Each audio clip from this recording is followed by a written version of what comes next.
Hi everyone, good morning and welcome to yet another masterclass. Today it's going to be speaking, and we're going to cover all concepts or areas of the speaking section. If you're here for the first time, you can let me know on the chat. I'm just waiting for a few more people to join.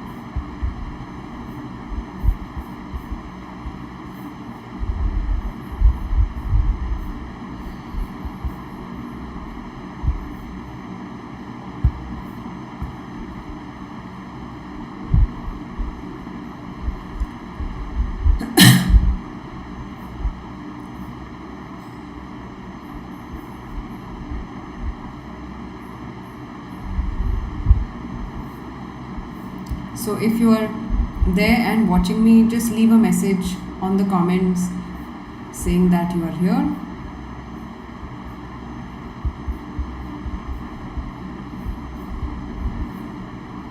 Okay, great.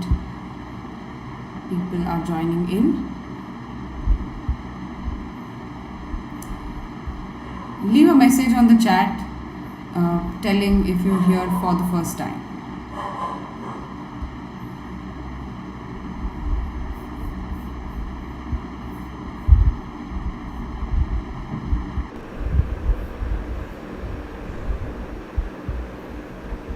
Okay. Hi Faizan, good morning. I'm just going to wait for a couple of more minutes for more people to join and I'll get started after that.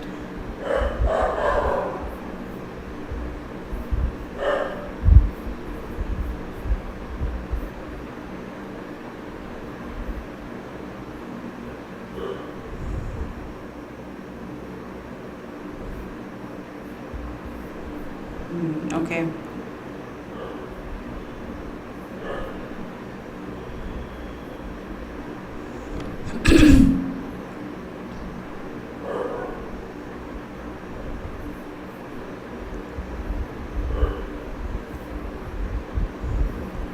Anyone else who is here and joining for the first time, please let me know in the chat.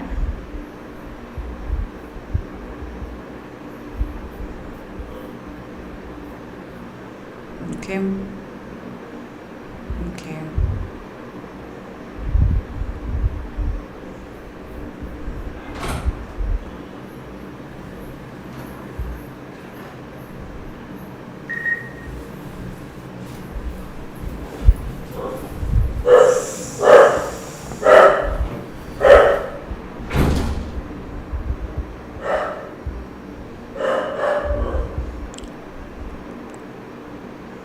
All right.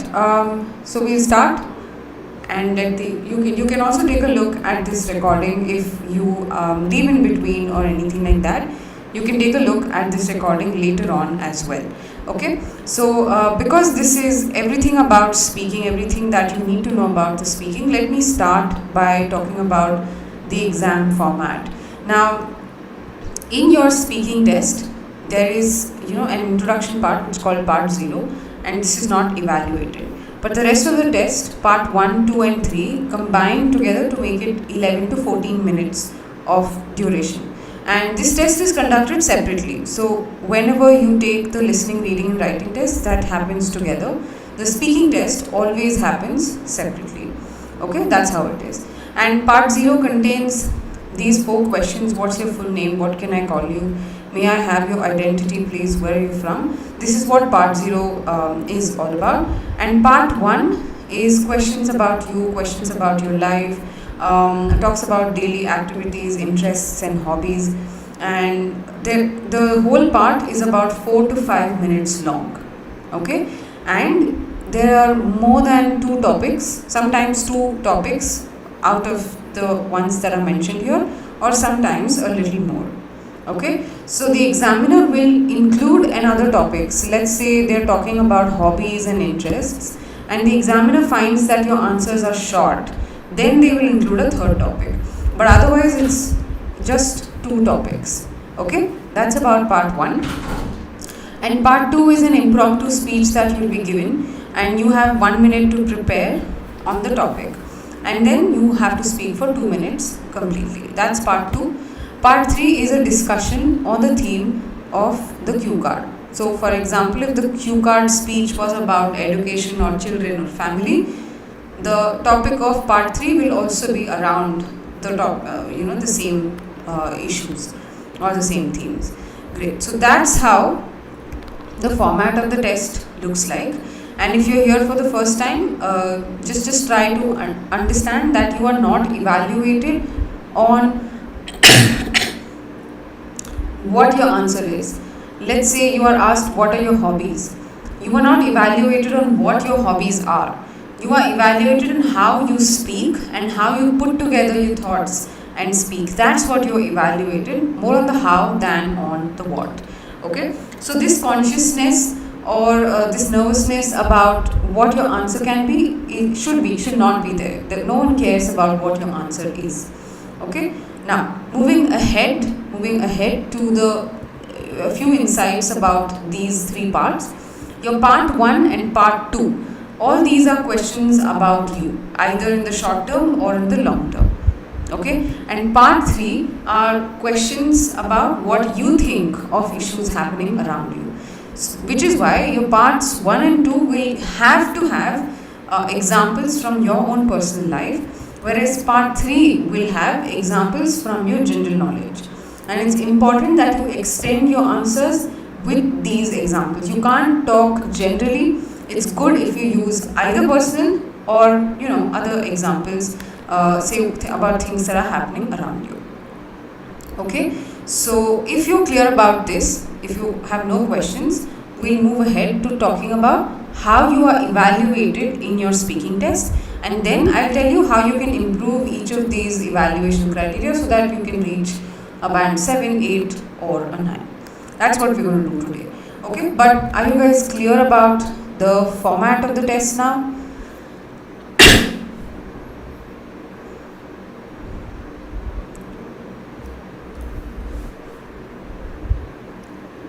Give me a yes on the chat, please.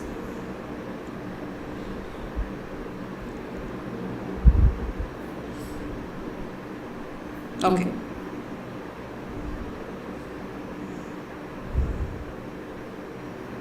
Okay, all right, great.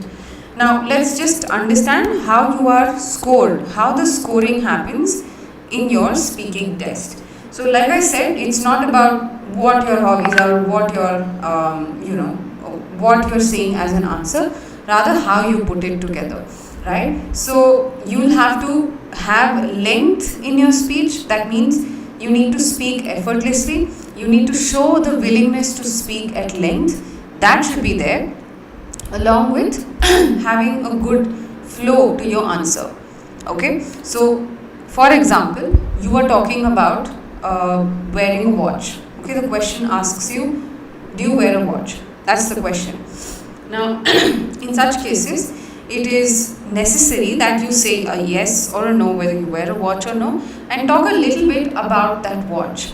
Instead, if you talk about something else, if you talk about you are wearing a watch, but you don't wear a watch here like this, but in so and so situations you don't wear a watch, and you like buying watches, and you are going somewhere else with the idea, there is no sense or there is no understanding of the listener as to what you're trying to say. That is called coherence, and your ability to speak at length is called fluency. Okay, so how effortless you are in your speech and how much of less hesitation, less repetition and less self-correction is there, that's what defines your fluency and coherence score. And if you do that well, there's very little hesitation, very little repetition, then you are a band 9. Okay, but it cannot happen overnight, or it cannot happen independently. So why does your fluency get affected? Partly there are many reasons. 1 can be nervousness, 2 can be you don't know what to say for the answer, 3 can be that you're correcting yourself so much on vocabulary and grammar, and 4, because of your pronunciation, it becomes unclear as to what you're speaking. So all of these factors actually affect your fluency score. So it's not just about speaking at length, it's not just about removing repetition, self-correction. It is about focusing on all these parameters at the same time, and hence you will be given a 9. So a 9 means that you're also good in the other areas, not that you're just good with fluency. Okay, but with the lower bands, yes, if you're willing to speak at length, then maybe a 6. Or maybe, 6 will be the maximum. But you're not good in the other areas, that's what you will be rewarded. But if you are good in the other areas and these repetition and hesitation are not causing a problem of understanding, that's when your score is a band 9. So what happens is, what we'll do today is we'll learn some structures as to how you can improve your fluency. Okay, so that's one of the 4 parameters that are used to evaluate your score. Now moving ahead to lexical resource, which is vocabulary. Now this also involves you to speak without effort. Every parameter here requires you to speak without that effort, without that difficulty, without that thinking. You should be natural. So every band descriptor actually requires that. Now, how are you scored, say a 5 in vocabulary and a 9 in the lexical resource area? Let me tell you. Now, in your vocabulary area, you're paraphrasing. So when you have a question, you will have to choose words other than the ones that are there in the question. Or when you are given the chance, let's say you're speaking, in between, you should display usage of idioms, you should display usage of less common vocabulary. And this should be natural, this should be ready. I mean, you should be able to do it readily. That's when you are an 8 or a 9 band in your lexical resource. Okay. Now on to grammar. Grammar is all about learning and using and applying all the rules of grammar correctly. So using parts of speech, singular, plural, using verbs and tenses properly, articles, making sure you're pausing at places where you're putting commas or full stops. This is necessary if you have to score well in the grammar area. Now, also one more aspect in the grammar is grammatical range, which is for you to use different sentence structures so that the examiner understands that you are aware of how sentences are framed in the English language. Okay, and the last one is pronunciation, which is about pronouncing words correctly, using the different sounds correctly, the 44 phonemes that are there, using them correctly, and also making sure that you are displaying some features that a native speaker would do. So today again we will learn about how pronunciation can be improved and how fluency can be improved. So your overall score is like a okay, I'll try. I think the room is closed, Manju, that's why maybe my voice is echoing. Let me check.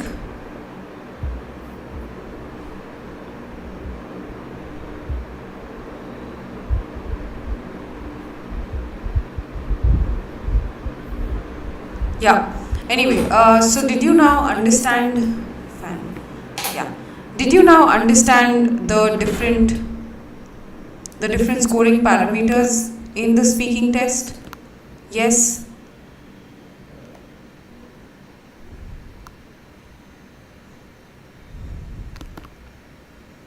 Yes.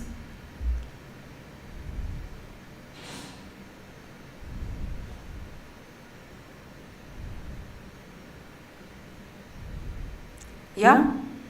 Okay.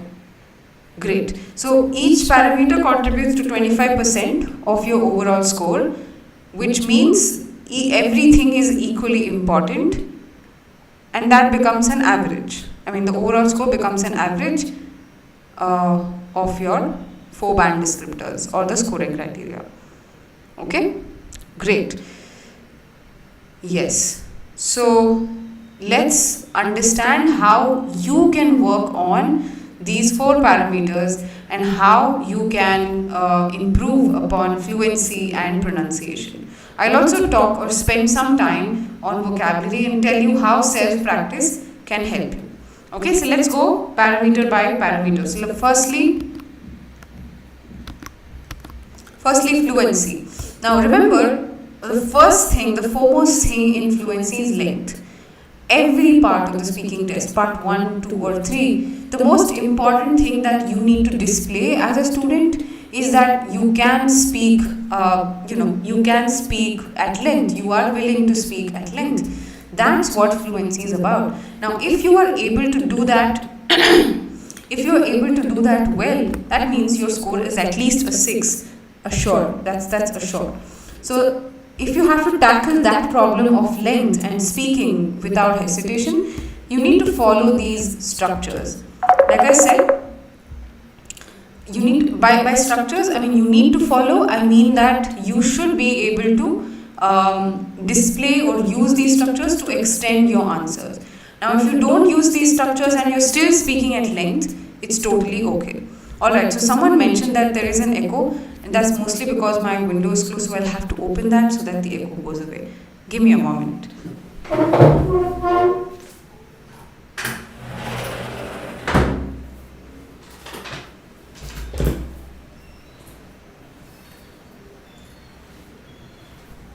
Okay, sorry about that. Right, so moving ahead to the structures now. And I'll give you examples of each of these structures as well.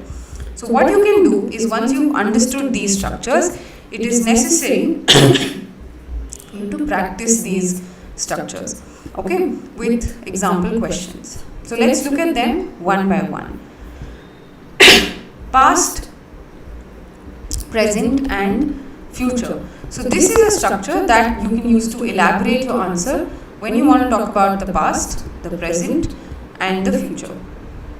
Okay, so let's take an example. Do you play sports? If that's your example, then you will say that in school you used to play a lot of sports, but right now, and you can give examples of the sports that you played, and right now that's not happening because you are busy with work, and also maybe your health is down, whatever. And then in the future, because you want to improve and make sure your fitness is maintained, you will indulge in sports once again. Elaboration on all of these events in the past, in the present and in the future will give you a good lengthy answer. And in part 1 of the speaking test, your answers have to be, just putting that on the chat, 30 seconds at least.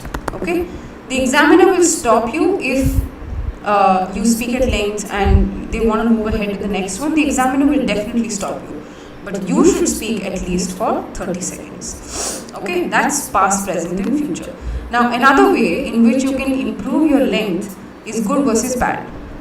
Okay, now what is this good versus bad? Just talk about the good things associated with a certain thing or the bad things associated with a certain thing. Okay, example again, same question, do you play sports? You can still say that yes, I love playing sports, and then you can talk about all the different sporting hobbies that you have, and then you can say, but because this is taking a lot of my time out of work, I'm losing energy, I'm not able to concentrate, I might stop playing sports for a while and then resume later. So that's how you talk about good versus bad. You can also use this in part 3. Let's say, is government doing enough to tackle pollution? You can then say that yeah, the government is doing these things, but the government can also focus on these things. Alright, so did you understand the two structures of past, present, future and good versus bad? Did you understand these two?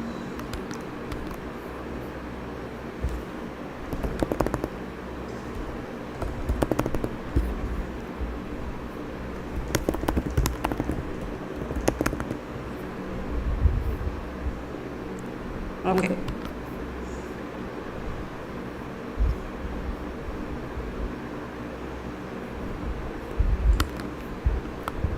Okay.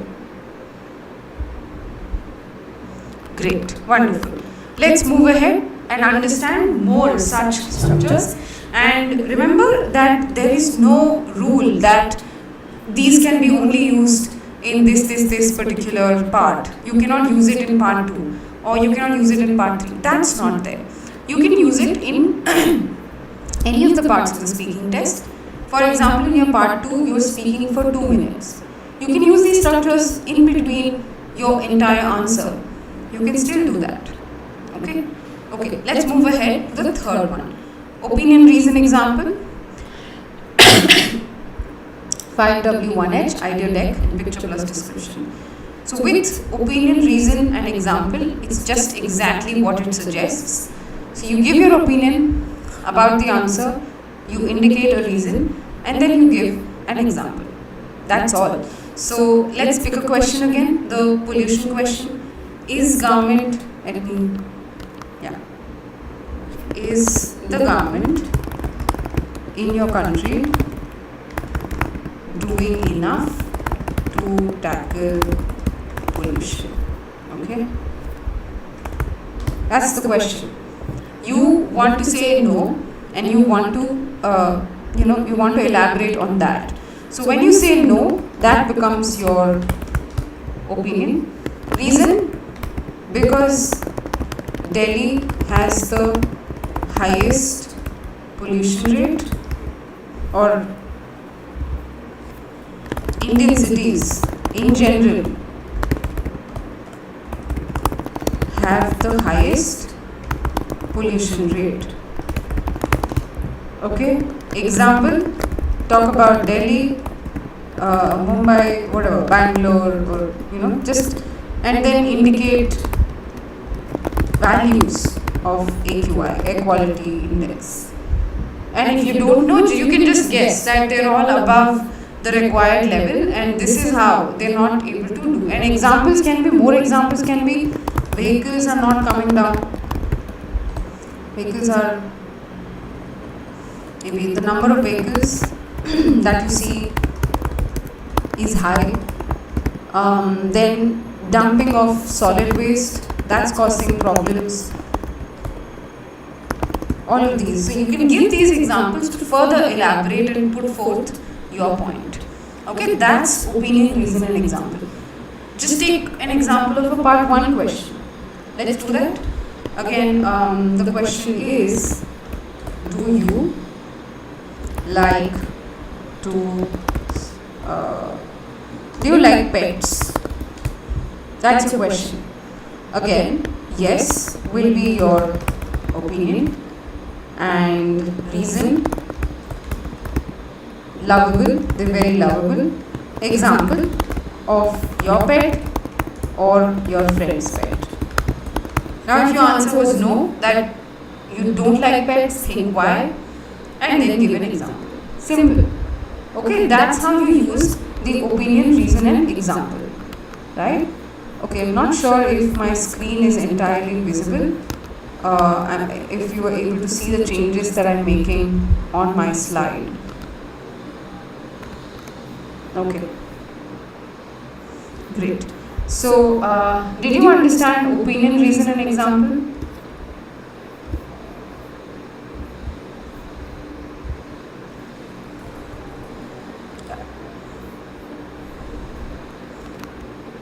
Yes, all of you?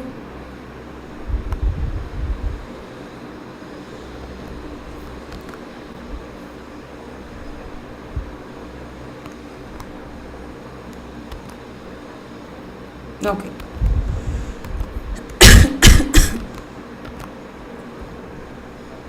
Yeah. Okay, good, good, nice. Let's move ahead.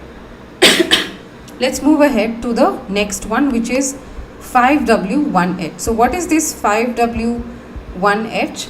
How are you supposed to use this structure here? It's literally answering the questions why, what, when, who, which and how. Okay, if you answer these questions for a particular question that arises in your speaking test, then again you are speaking at length. Simple, right? So if you can see the other examples that I used on the chat, let's say, is the government doing enough, or do you like pets? You can again use to elaborate using 5W1H on the same questions. Just by answering why you like pets, which pet do you like, or when did you start liking pets, how did you start liking pets, all of these questions you can answer. Okay, good. Good, Vivek, Manju, Faizan. Very good. Great. So that's 5W1H. Now, but remember, these are structures that come with practice. So consciously try and attempt exercises with different questions. Let's say you are watching my YouTube channel. I've added some questions from the recent exams. Try using those questions as examples, or pick up questions from an online site and then practice these structures. Okay. And the last two structures, and this is for improving your fluency score: idea deck and picture plus description. Okay, so with idea deck, it's very simple. You are supposed to associate some other experience with the topic that you are asked. Let's say, again, the same question: do you like pets? Think about one experience associated with pets. So maybe neighbor's dog. Okay, or like, and this is when you don't know what to speak. Okay, but if you have like a direct answer to this, then there is no problem. But if you don't have a direct answer, or do you like birds? You don't have a direct answer to this. So associate some experience. Let's say in college you saw a lot of birds. Let's say in your village there are a lot of birds. Or any other place, any other experience associated with birds, you use that as support to elaborate your answer. That's idea deck. So using some other experience that you've had with the question and elaborating on the topic. Simple. So this is best when in part 1, especially when you don't know what to speak. Or do you like museums, for example? How many museums would you have visited in your entire lifetime, right? So if there are less and you don't know what to speak, then it should be, you should associate that with another experience. Alright, great. So that's idea deck for you. I'm sorry that the slide is slightly, yeah.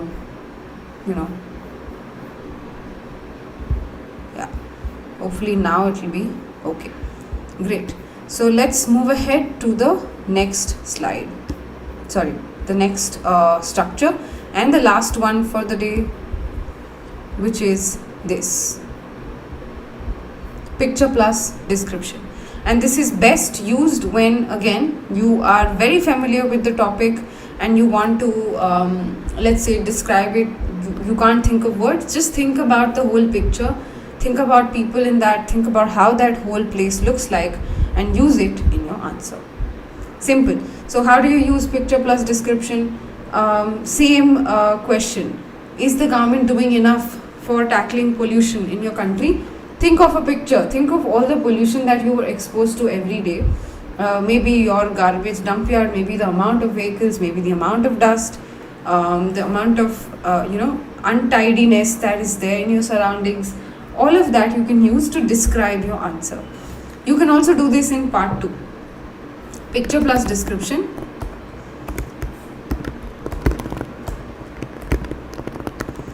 Is there in part 2 as well. As in, you can, let's say,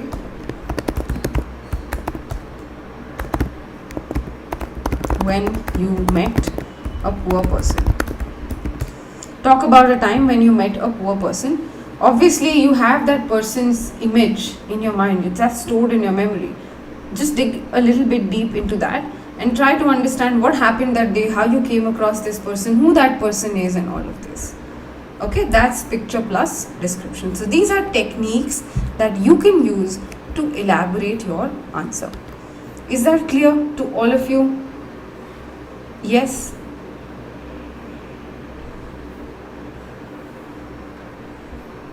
Great. So this is how you work on your content development. Great, good. Wonderful. Let's move ahead, okay, and try to understand how you develop content in part 2. Same strategies, same structures. It's just that your note-taking strategy has to be good.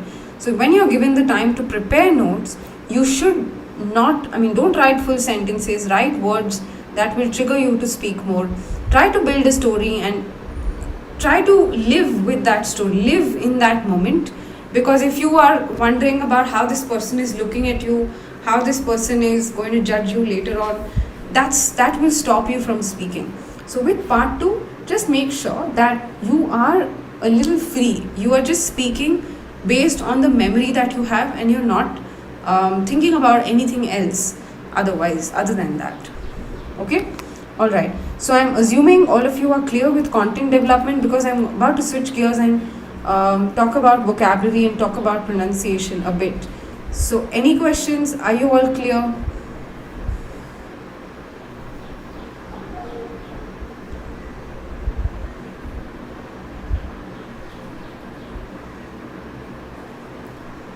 Okay. Great.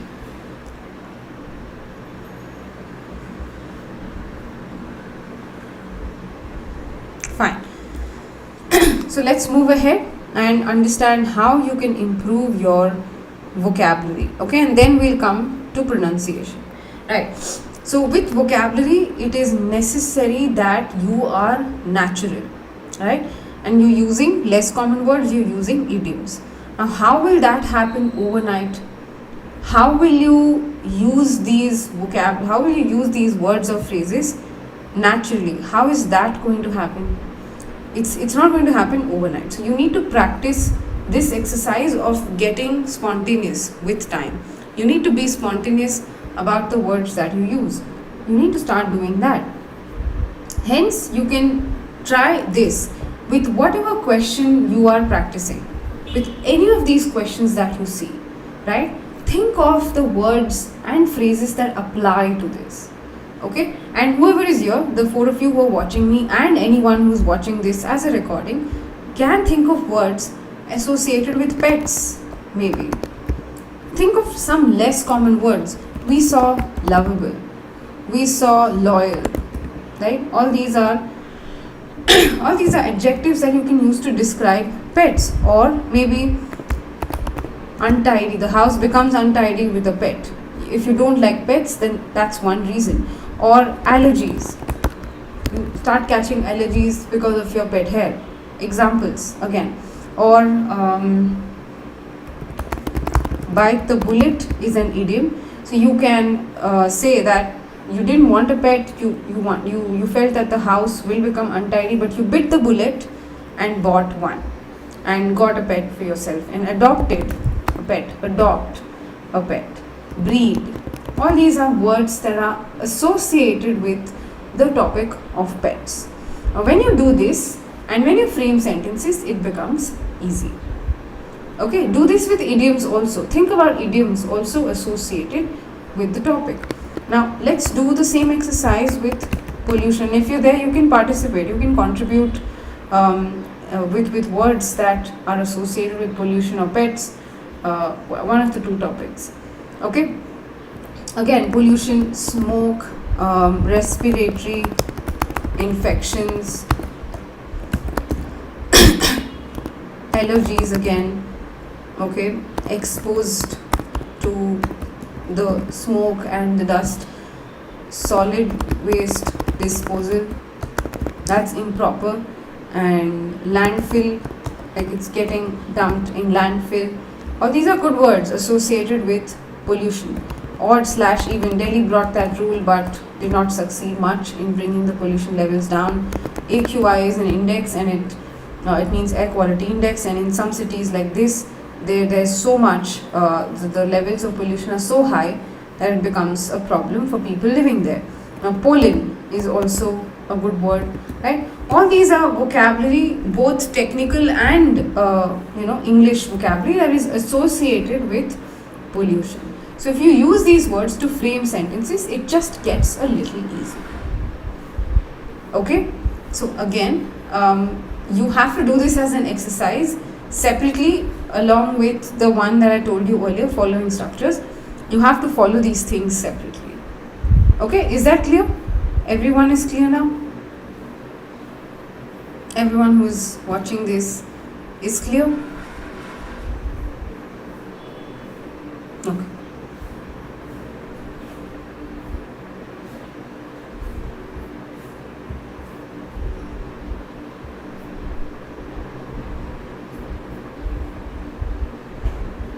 Okay. Great. So let's just move ahead and understand probably one of the most interesting aspects of the speaking test, which is pronunciation and intonation. Okay. Now, for this, I will, one second, I'll have to. Yeah, for this, I might not be able to show you the whole slides because I need to speak and you need to be listening to me. You might not be able to find that find that in the slide. So just try and watch me as I speak. Okay, great. So with pronunciation, a lot of things apart from just pronouncing words are involved. So for example, I mean, if you pronounce words, let's say words like comfortable, words like deviate, friends, share, video, breakfast, all of these words are certain commonly mispronounced words. That's which you can correct with practice by listening a little more. You can correct that, but it's a little more than that. Okay, so it's about how you stress on words, how you have these pauses in between, and how you are able to display that effortless speech by using these features. Okay, there are a lot more other features as well, which I might not be able to talk today, but one of the most important features in pronunciation is intonation. So if you're someone who has the basic issue of not knowing the pronunciation of different words, just try to understand the 44 different phonemes in the English language.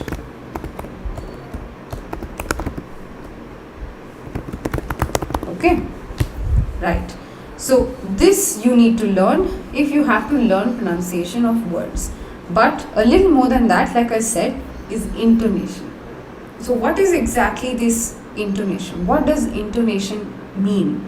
Now, intonation is the rising and the falling tone of your voice when you speak sentences in the English language, and that along with word stresses gives more clarity to the listener. Okay, for example, I say there is a black cat. There is a black cat. I say it plainly.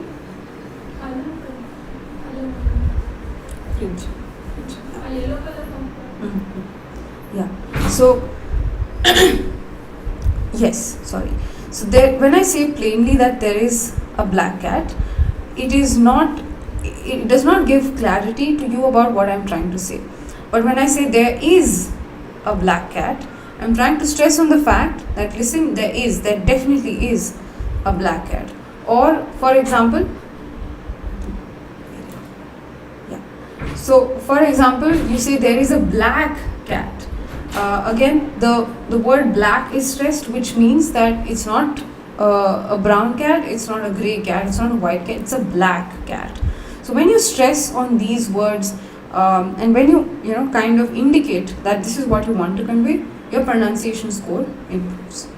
That's what is intonation, and this is most probably you will get this naturally when you try to practice while you speak and also listen a lot.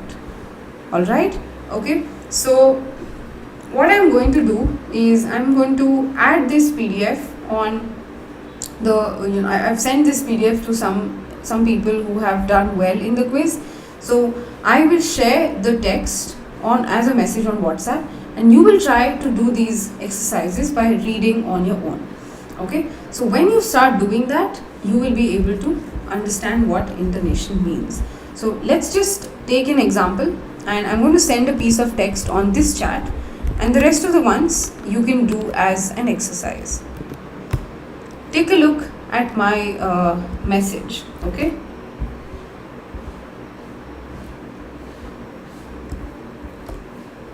yeah. Restrictions on internet according to the court will be judged by the principles of proportionality under the law. Now if that's the sentence, you should put stresses at places where it's important for the sentence. Let's say restrictions on internet according to the court would be judged by the principles of proportionality under the law. So I'm stressing on judged, I'm stressing on restrictions. Okay, now one more sentence here.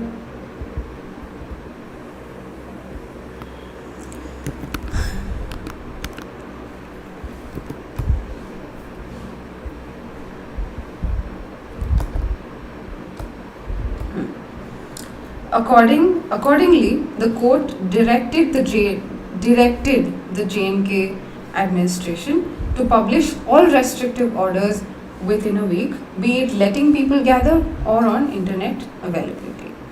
Okay, so again, be it letting people gather or on internet availability. So you stress on places in the sentence where it is important. And when you keep reading like this, when you keep reading aloud, that comfort level automatically comes.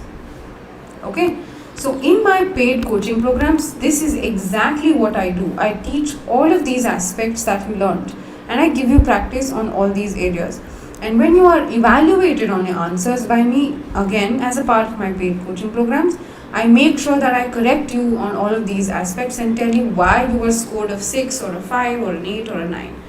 Okay, so today you learned about the different ways to improve your score in the different band descriptors, and you also understood how you are scored, how the do's and don'ts, so some do's and don'ts in the speaking test. So let me just leave you with some more self-practice techniques. I already informed that during the course of the class, but I'll just do that and then talk about my paid coaching program. Okay, so it's always good if you constantly read and constantly listen, and also constantly listen to your own voice. So it's important that you pick up an article, blog, and try to read with correct pronunciation and pauses. Okay, on our YouTube channel, the place where you're watching this, you will find a playlist called Guided Newspaper Practice. Please watch that playlist to understand how this should be done correctly. Okay, and record your voice. Most importantly, record your voice and see how you're doing with grammar errors, etc. And always try to think in English. Always try to make sure that you're correcting your grammar errors as you speak to yourself. And when this happens, the confidence to speak generally increases, right? And whenever you take a mock, from wherever you take an evaluation, whoever help you take, it's important that you work on your mistakes and then take the next one. So all of these things are going to help you improve your score, not just one, not just taking mocks and getting your score and trying to understand what your score is. That is not going to help. It's necessary that you take a mock, work on your weaknesses, and then take the next one. Alright, great. So that's it with today's masterclass. Like I said, you can watch this as a recording. But a little bit about my course, course fee and course duration.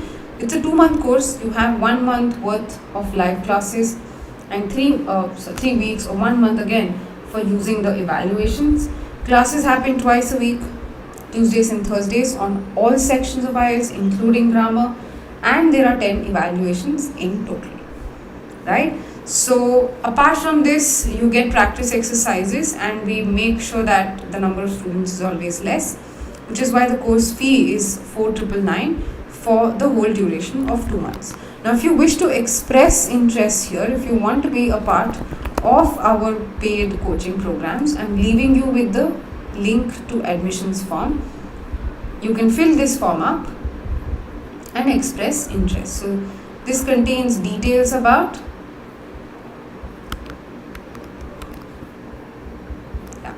This contains all details about my course, and I'm also pinning this chat so that you don't miss it. Okay? Alright. Great. So if there are any questions, I'll wait around. Please leave, if you have, please leave them on the message, on the chat, please.